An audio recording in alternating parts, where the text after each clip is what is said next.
Assalamualaikum warahmatullahi wabarakatuh. Halo semua, kembali lagi di channel Raider Manhwa. Kali ini Mimin akan melanjutkan sebuah komik yang bercerita tentang bangkitnya jiwa pedang legendaris terkuat. Apabila kalian masih bingung dengan alur ceritanya, kalian bisa cek deskripsi atau langsung saja menuju playlist yang ada di halaman channel ini untuk memulainya dari part 1. Tanpa basa-basi lebih jauh, mari kita masuk di part 35. Cerita dimulai. Terlihat sang pemimpin begitu terkejut ketika Wonwi yang menghajar Yongyun dengan begitu telak karena ia tidak menyangka bahwa Wonwi telah tumbuh menjadi orang yang berbeda. Di sampingnya Sodam bertanya apakah Wonwi tahu siapa dua orang yang berada tepat di belakang sang pemimpin. Wonwi pun berkata, aku pernah melihat mereka ketika aku masih menjadi seorang mata-mata pada aliansi Murim. Mereka adalah seniman bela diri level puncak yang berasal dari sekte Monheng. Lelaki itu adalah seseorang yang dijuluki sebagai pedang terbaik dan dia sangatlah kuat. Dia tidak memiliki sebuah aura yang mengintimidasi seperti sang Evil, tetapi aku sangat yakin kalau dia telah melampaui seniman level puncak. Ketika Wonwi ingin mengucapkan salam, tiba-tiba saja dengan suara yang lirih Yongyun mengatakan bahwa Wonwi telah menggunakan teknik Evil dalam pertarungannya. Mendengar itu, di dalam hatinya Wonwi berkata, dia berusaha menjelaskan kekalahannya dengan cara yang seperti itu. Dia sama sekali tidak mau mengakui kekalahannya karena dia lemah. Seharusnya aku mematahkan rahangnya agar dia tidak bisa berbicara lagi. Namun Wonwi sangatlah terkejut ketika Cheongwon telah berdiri tepat di hadapannya. Ia berkata, apakah benar kalau kau telah mempelajari teknik Evil? Wonwi pun tidak langsung menjawabnya. Ia bergumam, dia langsung datang ke hadapanku hanya dengan sekejap mata. Sungguh kekuatan yang luar biasa.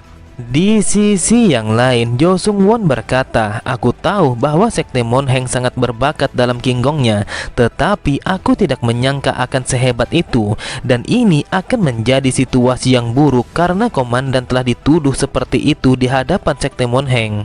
Mendengar Mayung yang bertanya tentang alasannya, ia pun mengatakan bahwa orang-orang dari faksi ortodoks sangat membenci dengan teknik Evil.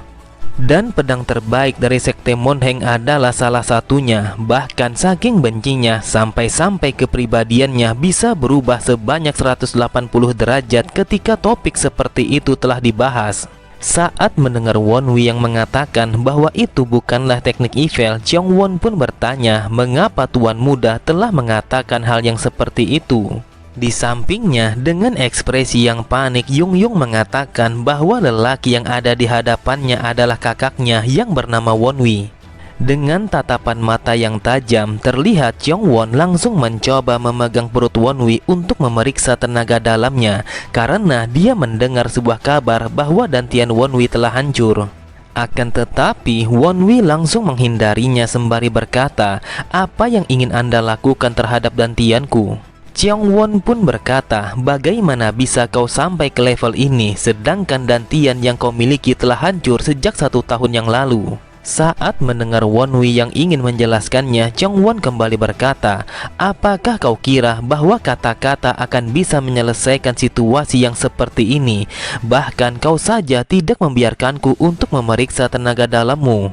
Lalu Cheongwon menarik bilah pedangnya dan ia mengatakan, mungkin kalau kita bertarung di tempat ini, maka aku akan melihatnya apakah kau telah menggunakan teknik Evil ataukah tidak. Benar saja, setelah mengatakan itu, Cheongwon langsung mengayunkan pedangnya untuk menebas leher Wonwi. Akan tetapi dengan sangat sigap Wonwi mampu menghindari serangan dadakan itu. Di sampingnya, Iron berkata, kau tidak usah terlalu khawatir karena situasi ini tidak seburuk yang kau pikirkan. Bahkan ini jauh lebih mudah untuk diselesaikan. Jadi gunakan saja teknik berpedang terhebat yang kau punya untuk menyelesaikan situasi ini, seperti teknik berpedang Luminous Star. Setelah mendengar saran dari Iron, Wonwi pun langsung menggunakan teknik berpedang Luminous Star, yang mana serangan itu adalah tebasan hampa untuk melawan serangan Cheongwon. Namun ketika pedang mereka telah beradu, Wonwi bergumam, dia sangatlah berbeda. Yang aku rasakan kalau telapak tanganku seperti mau robek ketika pedang kami yang beradu. Meski aku telah membuka pusat dantianku, mungkin aku tidak akan bisa mengalahkannya. Tetapi yang aku heran, mengapa dia memperluas jarak di antara kita. Di sisi yang lain, Ilya sangatlah terkejut ketika melihat teknik berpedang yang telah digunakan oleh Wonwi saat menghadapi Chongwon. Kemudian Chongwon berkata, meskipun agak berbeda, tetapi aku yakin kalau itu adalah teknik berpedang tebasan Hanpa. Jadi apa hubunganmu dengan Grandmaster Ho Jangdai? Terlihat Wonwi begitu heran bagaimana bisa Chongwon mengetahui tentang teknik yang ia gunakan pada pertarungan itu. Sambil tersenyum, Iron berkata, sudah aku duga kalau mereka berdua telah menyadarinya karena mereka telah mengenal Master Ho Jangdai. Jadi aku bersyukur karena ini berjalan dengan lancar. Karena Wonwi sudah memahami situasinya, ia pun berkata, ternyata kau langsung menyadari teknik berpedang Master. Aku minta maaf karena telah terlambat untuk memperkenalkan diri. Sontak mereka semua sangatlah terkejut ketika Wonwi yang mengatakan bahwa Grandmaster Ho Jangdai adalah masternya. Mereka sama sekali tidak menyangka bahwa anjing yang terbuang dari keluarganya telah menjadi seorang murid dari master berpedang yang sangat terkenal pada dataran selatan.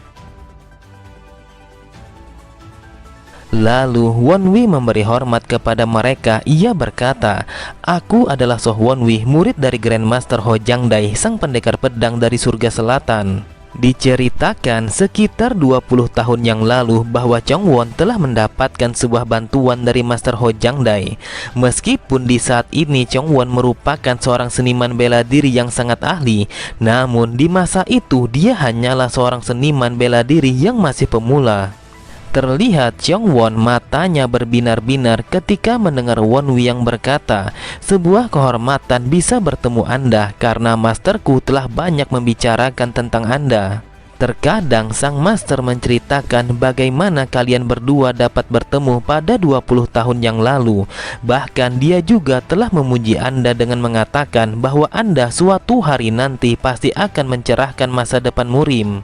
Wonwi bergumam, sudah sangat jelas kalau dia sama sekali tidak bisa menyembunyikan rasa bahagianya setelah mengetahui bahwa seniman bela diri yang ia kagumi telah memujinya.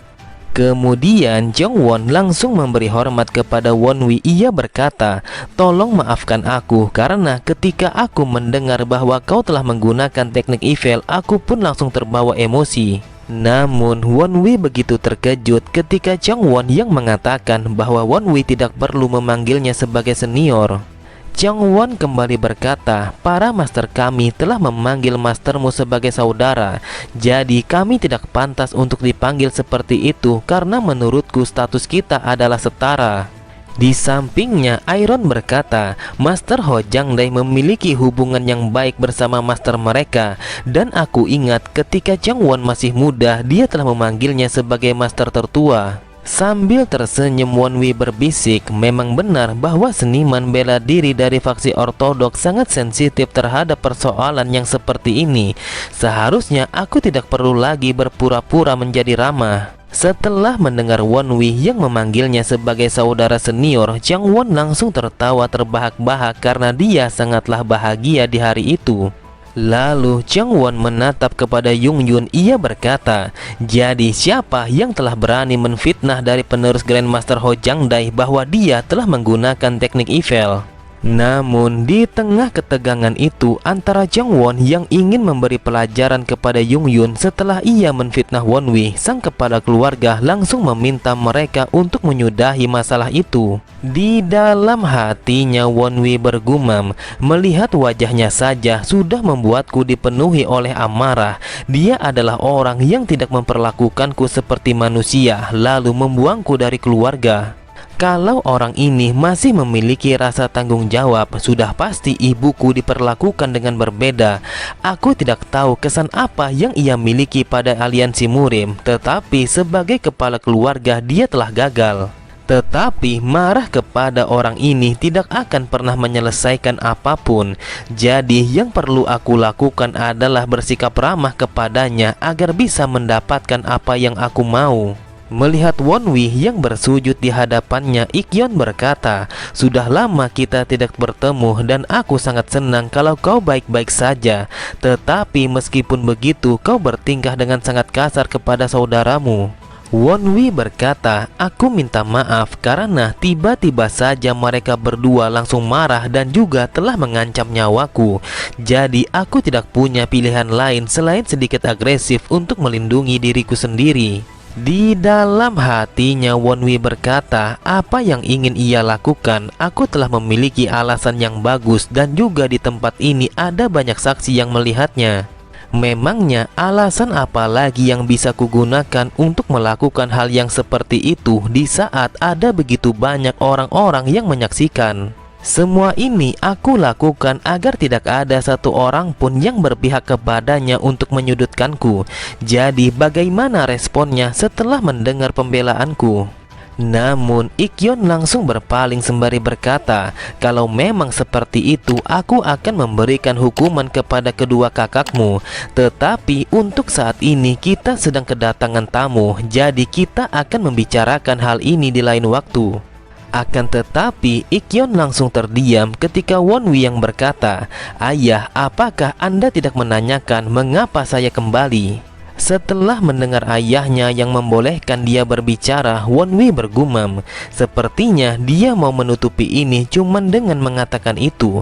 Lagi pula aku sama sekali tidak akan membiarkan kesempatan ini pergi begitu saja."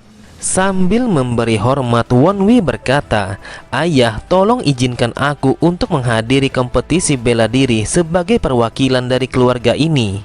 Mendengar permintaan Wonwi, Ikyon sangatlah terkejut. Ia berpikir bagaimana bisa Wonwi begitu lancang meminta sesuatu yang seperti itu. Cerita berpindah 1 jam kemudian setelah pertemuan Wonwi bersama sang kepala keluarga. Terlihat mereka telah bersantai pada ruang tamu yang telah disediakan oleh para pelayan. Di sampingnya Mayung berkata, "Bisakah kau berhenti mengunyah dengan nada yang begitu keras, dan juga jangan makan yang berserakan kemana-mana." Dengan santainya Ju Songwon berkata, "Berhentilah menatapku seperti itu karena aku hanya menikmati makananku sendiri." Terlihat Mayung sangatlah kesal. Ia berkata, "Apa memang seperti itu cara menikmati sebuah makanan? Apakah kau ingin aku hajar?" Namun beda halnya ketika Mayung yang berbicara kepada Wonwi. Ia begitu ramah, bahkan setiap kata yang keluar dari mulutnya selalu dipenuhi oleh bunga-bunga. Melihat tingkah Mayung yang seperti itu, Ju Songwon langsung meledeknya dengan melakukan hal yang sama seperti yang Mayung lakukan kepada Wonwi. Kemudian Sodam bertanya bagaimana situasi ini akan berjalan. Wonwi pun berkata, "Aku juga tidak tahu." Pada saat itu dia menolak untuk menjawabnya. Namun menurutku mau tidak mau dia harus menyerahkan posisi itu kepadaku karena kedua bajingan itu telah terluka. Jadi mana mungkin dia akan mengirimkan mereka pada kompetisi itu di saat mereka belum pulih sepenuhnya. Lalu Sodam berkata, "Sang kepala keluarga sama sekali tidak memperlakukanmu sebagai seorang anak. Bahkan ia telah mengirimkan beberapa orang pelayan untuk mengawasimu." Wonwi berkata, "Pelayan aula tamu bukanlah pelayan yang sembarangan. Mereka tidak berada pada level yang tertinggi, tetapi mereka semua telah menguasai seni bela diri. Mana mungkin kita tidak menyadarinya karena kita juga telah mempelajari seni bela diri. Tetapi karena cuma mereka yang ada di sini, itu artinya dia tidak peduli entah kita tahu bahwa kita sedang dipantau ataukah tidak. Ini adalah sebuah peringatan dari sang pemimpin. Dia mau aku tahu kalau ini masihlah wilayahnya, tidak peduli meskipun aku adalah muridnya Master Ho Jangdai. Dan aku juga tidak seharusnya melakukan sesuatu dengan terburu-buru seperti yang sebelumnya karena orang itu sedang memantau kita." Namun tiba-tiba saja dari arah belakangnya datanglah seorang pelayan yang mengatakan bahwa Wonwi telah diundang untuk bertemu dengan sang madam pada kediamannya. Mendengar undangan sang madam, Wonwi berpikir bahwa situasi itu tidak termasuk ke dalam rencananya. Meskipun ini bukanlah demi kompetisi yang ingin aku ikuti, tetapi aku juga harus menyelesaikan masalah ini di tempat itu. Terlihat Wonwi yang berjalan dengan penuh percaya diri untuk bertemu dengan sang madam, yang mana tempat itu disebut sebagai Aula Peony. Bunga peoni yang hanya mekar di musim ini, melihatnya saja sudah membuatku merasa jijik karena bunga ini telah mengingatkanku kepada Madam Yang. Jujur saja, pada setiap langkahku melewati taman peoni, aku sangat ingin membakar semua bunga itu. Kemudian ketika sang madam yang melihat kedatangan Wonwi, ia pun meminta kepada semua pelayannya untuk pergi meninggalkan ruangannya. Lalu madam yang berkata, aku telah mendengar bahwa kau adalah penerus dari Master Ho Jangdai. Jadi aku ingin mengucapkan kata selamat secara langsung kepadamu.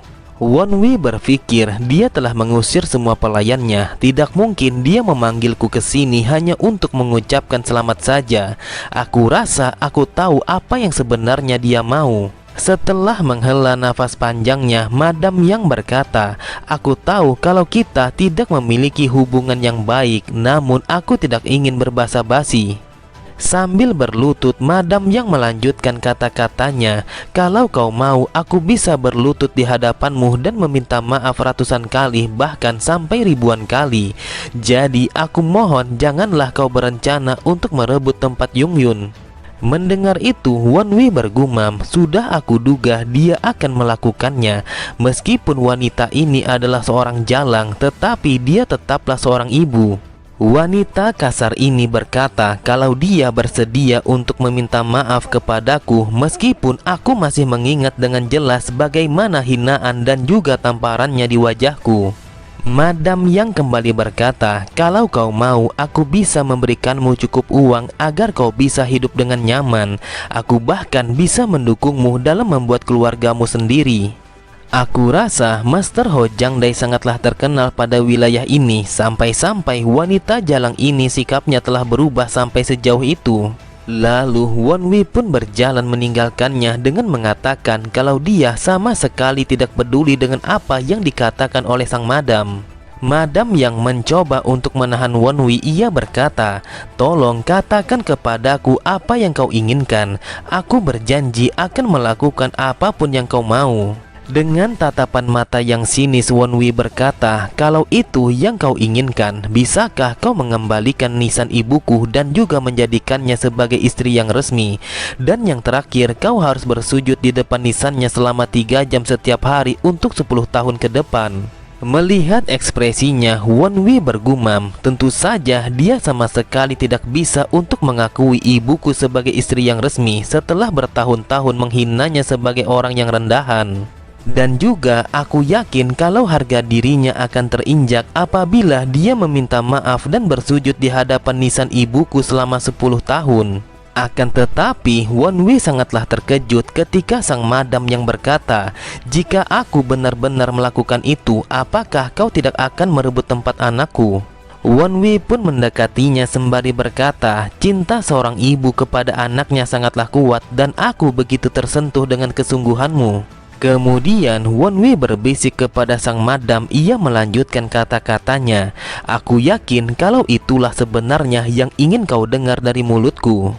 Dasar wanita jalang, apakah kau akan mengatakan hal yang sama apabila aku berada di posisimu?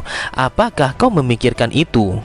Pada 12 tahun yang lalu, ketika aku menderita penyumbatan ki, pelayanmu telah membawakan obat kepadaku. Apakah kau pikir kalau aku tidak sadar, siapa yang tidak tahu bahwa pelayan itu berasal dari Aula Peony?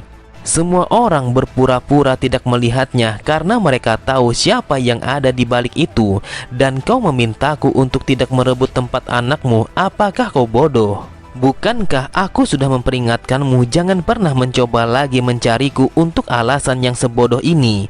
Setelah mengatakan itu, Wonwi pun langsung menarik paksa tangannya yang telah ditahan oleh sang madam. Kemudian Wonwi berkata, aku tahu kalau kau telah berada di atas sana sejak dari tadi. Jadi kau tidak usah turun karena aku tidak akan menyakiti pemilikmu. Meskipun Wonwi telah memintanya untuk tetap di sana, akan tetapi tetap saja sang penjaga langsung turun untuk menghadap kepada mereka. Sambil memberi hormat, ia berkata, "Saya memberi salam kehormatan kepada sang penerus dari master yang menguasai wilayah selatan." Namun Wonwi sama sekali tidak menghiraukan salam itu. Ia pun langsung pergi meninggalkan mereka berdua begitu saja. Tetapi Wonwi langsung terdiam ketika penjaga itu yang berkata, "Wahai tuan muda, Anda harus tahu bahwa yang mengirim pelayan itu bukanlah Madam Yang. Dan orang yang telah meracuni obat-obatan Anda adalah aku. Dan itu memang sengaja aku lakukan tanpa diperintahkan oleh siapapun di dalam klan ini." Oke semua, cukup sampai di sini dulu pembahasan alur cerita kita. Sampai jumpa di video selanjutnya. Wassalamualaikum warahmatullahi wabarakatuh.